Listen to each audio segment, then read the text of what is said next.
Assalamualaikum warahmatullahi wabarakatuh. Perkenalkan, nama saya Widya Putri. Di sini saya akan mempresentasikan mengenai tugas visualisasi data untuk UAS, di mana membuat dashboard dari data global Superstore Style. Langsung saja kita mulai ke slide yang pertama. Di sini ada dashboard yang pertama, di mana ada sum of sales dan sum of profit by kategori, lalu ada juga sum of sales by kategori, ada juga country and sales, dan ada juga ringkasan mengenai data tersebut. Di sini yang pertama ada ringkasan kinerja penjualan.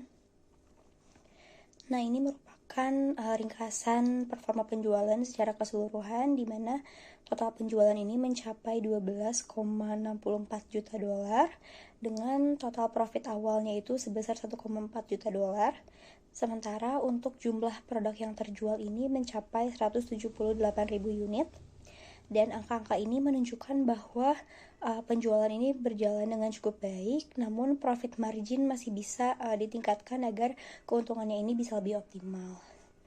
Selain itu, ada juga di sini distribusi penjualan per wilayah yang menggunakan heat map, di mana dari sini kita bisa lihat bahwa sebaran penjualan ini berdasarkan wilayah dan juga negara, dan di warna peta ini menunjukkan tingkat penjualan, di mana semakin gelap warnanya ini semakin tinggi nilai penjualannya. Nah, bisa dilihat bahwa pada wilayah-wilayah Asia, Amerika, dan juga di sebagian Eropa didominasi oleh penjualan global. Nah, ini juga bisa menjadi acuan untuk memfokuskan strategi pemasaran dan juga distribusi di wilayah-wilayah dengan potensi tinggi. Lalu di slide berikutnya ini ada sales by kategori. Nah, ini merupakan total penjualan berdasarkan kategori produk, yang di sini bisa terlihat bahwa teknologi itu adalah yang paling memiliki penjualan tertinggi, lalu diikuti oleh furnitur, dan yang terakhir atau yang terendah adalah office suppliers. Dan ini tuh memiliki arti bahwa saat ini kontribusi yang paling besar terhadap penjualan ini berasal dari produk teknologi. Lalu yang selanjutnya ada sales and profit by kategori. Nah, di sini itu kita bisa lihat bahwa perbandingan antara total penjualan dan juga profit dari 3 kategori, yaitu teknologi, furnitur, dan juga office supplies. Nah, meskipun kategori ini memiliki penjualan yang tertinggi, namun profitnya ini tidak terlalu jauh berbeda dibanding dengan kategori yang lain gitu. Yang artinya bisa jadi margin keuntungan ini cukup kecil, atau ada biaya biaya tambahan yang lebih tinggi. Nah, sementara itu dari furnitur dan juga office supplies mencatatkan penjualan dan profit yang lebih rendah. Nah, ini tuh menunjukkan bahwa penjualan yang tinggi itu bukan tidak menjamin profitnya juga itu tinggi. Nah, lalu insight yang bisa kita tarik dari chart ini adalah pentingnya mengevaluasi efisiensi biaya dan juga margin per kategori produk, yang bukan hanya berfokus pada volume penjualan dari setiap kategori produknya itu sendiri. Lalu selanjutnya ini ada ada dashboard yang di slide kedua, di mana ada sum of slice by kategori yang direpresentasikan dengan pie chart. Lalu juga ada country and kategori, ada juga sum of quantity by kategori, ada juga sum of sales and sum of profit by kategori, lalu ada juga sum of sales by segment. Nah, di sini itu ada sum sales proportion by produk kategori yang divisualisasikan dengan pie chart. Nah, di mana grafik ini menunjukkan proporsi penjualan berdasarkan kategori produk, yang dimana kategori teknologi ini memberikan kontribusi terbesar, yaitu sekitar 37,5% dari total 100%. penjualan, lalu disusul besar 32,5%, dan juga disusul oleh office supplies yang terakhir sebesar 29,9%. Nah, meskipun distribusinya ini terlihat cukup seimbang, nah di sini tuh kita bisa melihat bahwa fokus utama dari penjualan saat ini itu berada pada produk teknologi. Lalu selanjutnya ada sum of quantity by kategori. Nah, pada grafik ini menggunakan grafik ribbon yang menunjukkan jumlah total produk yang terjual berdasarkan kategorinya itu sendiri. Nah, bisa dilihat bahwa office supplies ini memiliki jumlah penjual unit terbanyak, melebihi 100.000 unit untuk produknya itu sendiri. Sementara teknologi dan furnitur ini memiliki jumlah penjualan unit yang jauh lebih sedikit, tetapi hampir seimbang gitu.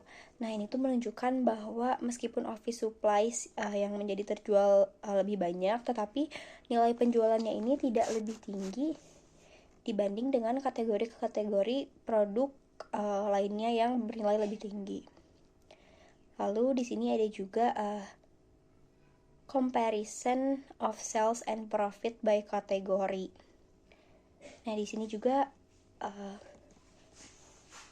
menampilkan perbandingan antara total penjualan dan juga profit dari masing-masing kategori produk. Nah, bisa dilihat bahwa untuk semua kategori, baik itu teknologi, furnitur maupun office supplies, bagian profit ini hanya merupakan bagian kecil dari total penjualannya itu sendiri.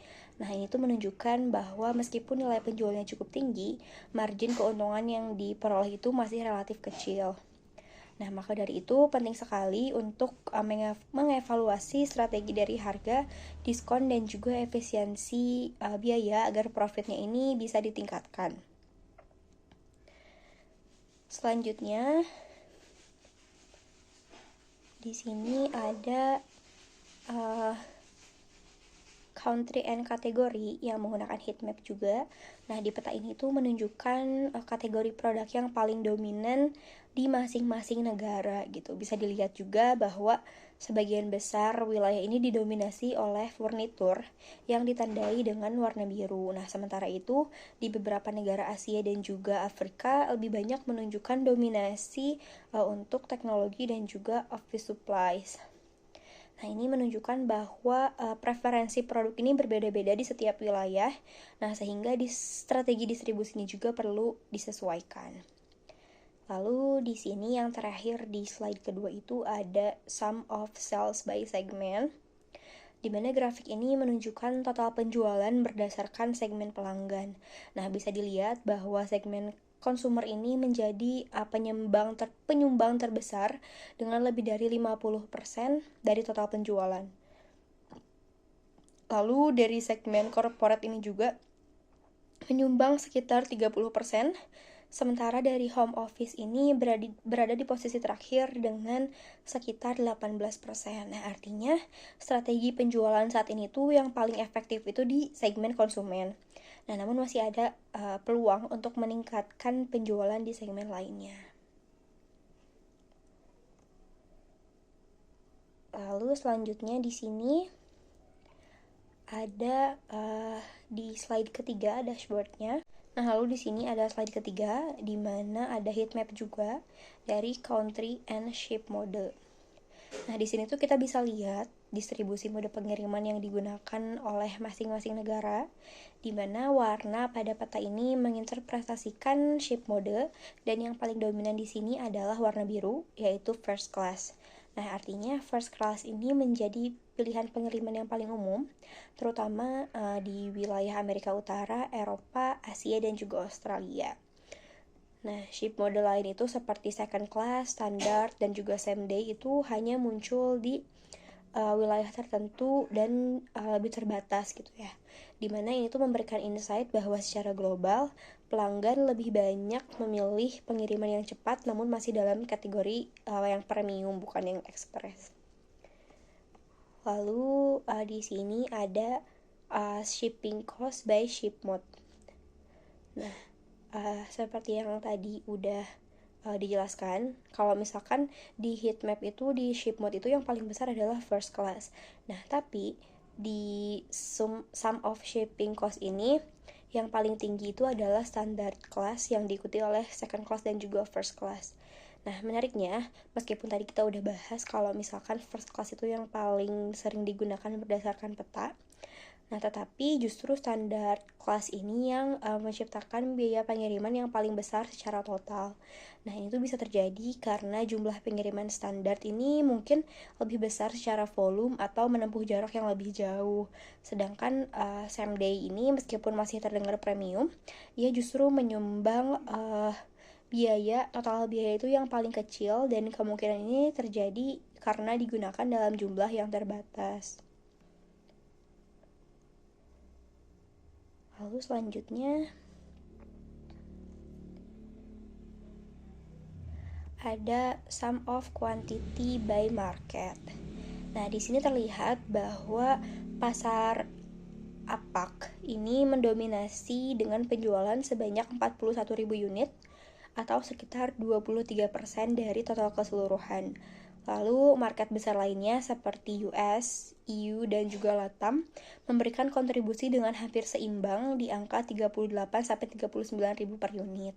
Nah, sedangkan di sisi lain seperti Kanada, Afrika, dan juga EMA itu berada di posisi paling bawah dalam hal kuantitas.